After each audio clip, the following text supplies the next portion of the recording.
Assalamualaikum warahmatullahi wabarakatuh. Selamat pagi murid-murid Bapak. Hari ini saya akan mengajarkan tentang latihan soal, menghitung daya hantar listrik dari suatu larutan dan juga rambatan teknis dari sebuah konduktometer. Pertama kita akan menghitung daya hantar. Apa sih gunanya menghitung daya hantar? Itu untuk mencocokkan apakah perhitungan atau hasil dari konduktometer daya hantarnya itu sesuai dengan perhitungan yang kita lakukan. Jadi kan kita menggunakan konduktometer itu untuk menghitung daya hantar listrik dari suatu larutan. Misalkan kita mengukur daya hantar KCL. Misalkan kita dapat daya hantarnya itu 127. Lalu kita hitung menggunakan perhitungan apakah sesuai dengan hasil dari konduktometer.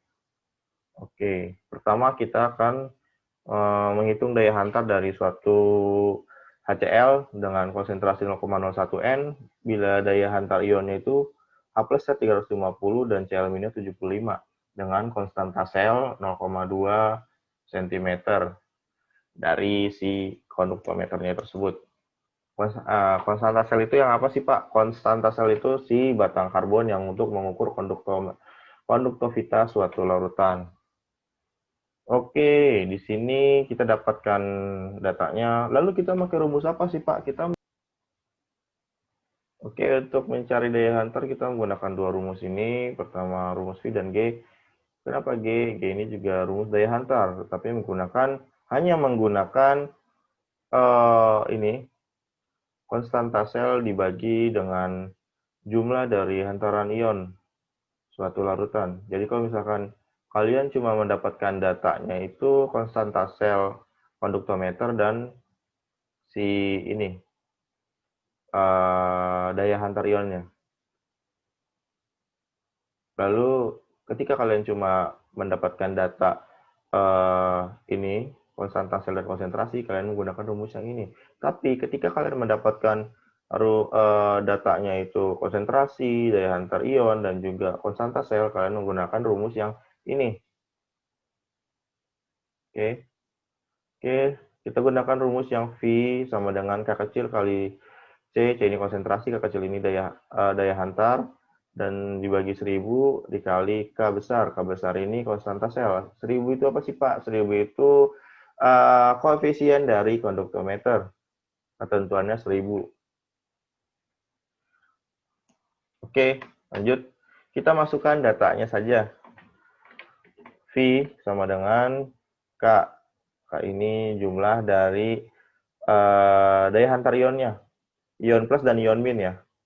Di sini kan sudah dijelaskan datanya itu ion plus dan ion minnya, yaitu H plus dan Cl min. Lalu gimana Pak kalau misalkan senyawanya itu bukan HCl? Ya kalian harus bisa mengionisasi suatu larutan di pelajaran konduktometri ini.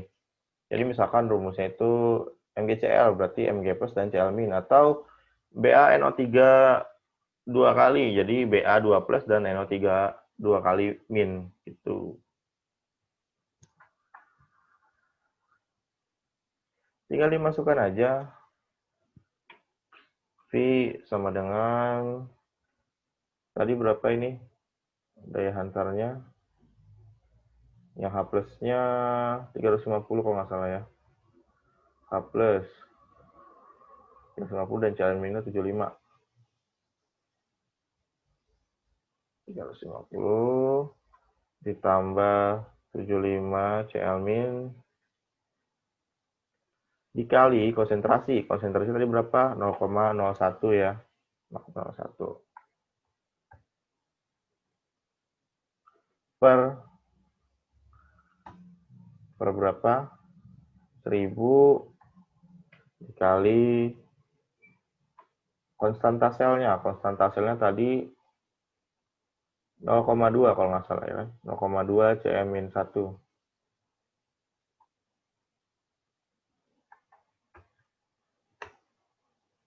Hasilnya berapa?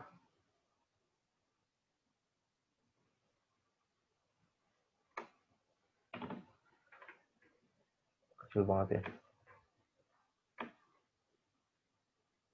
Kita gedein.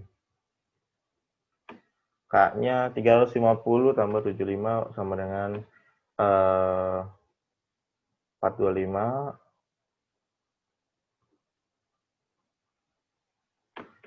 C-nya 0,01. 1000 kali 0,02. 1000 dikali 0,02 sama dengan 200.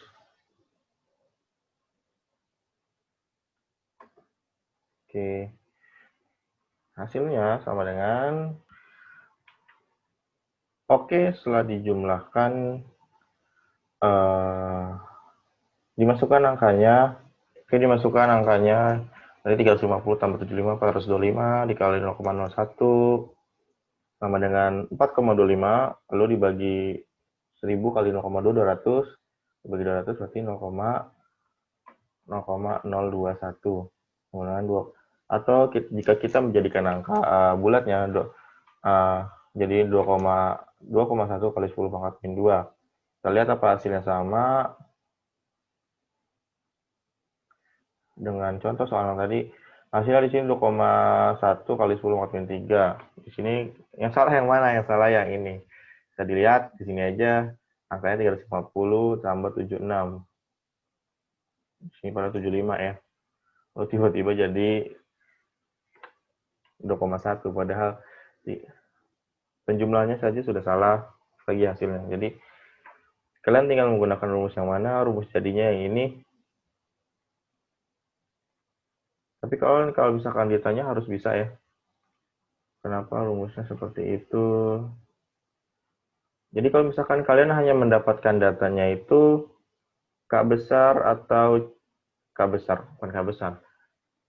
Konstanta selnya saja dan konsentrasinya, maka digunakan rumus yang ini. Tetapi ketika kalian mendapatkan datanya itu konstanta selnya dan daya hantar listrik ion-ionnya, berarti gunakan rumus yang G sama dengan K besar per K kecil. Ketika kalian dapatkan datanya lengkap, daya hantar ion, konsentrasi, dan juga konstanta sel, maka digunakan rumus yang ini. Seperti itu. Contoh rumus yang G ini adalah soal di bawahnya. Oh bukan.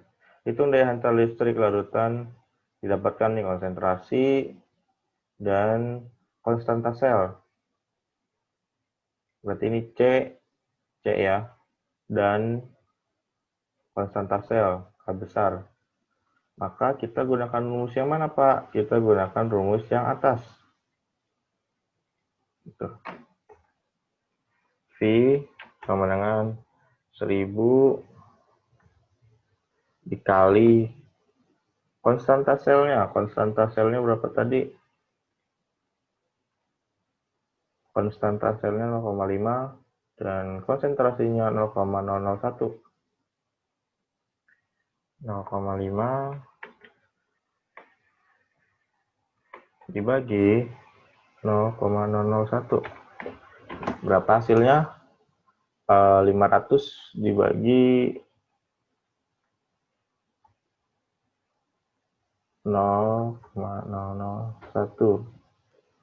500 dikali 10 pangkat 3 sama dengan, tergantung data yang kalian dapatkan ya. Datanya itu cuma konstanta selnya atau konsentrasinya saja, atau konstanta selnya dengan daya hantar ionnya. Oke, seperti itu untuk daya hantar.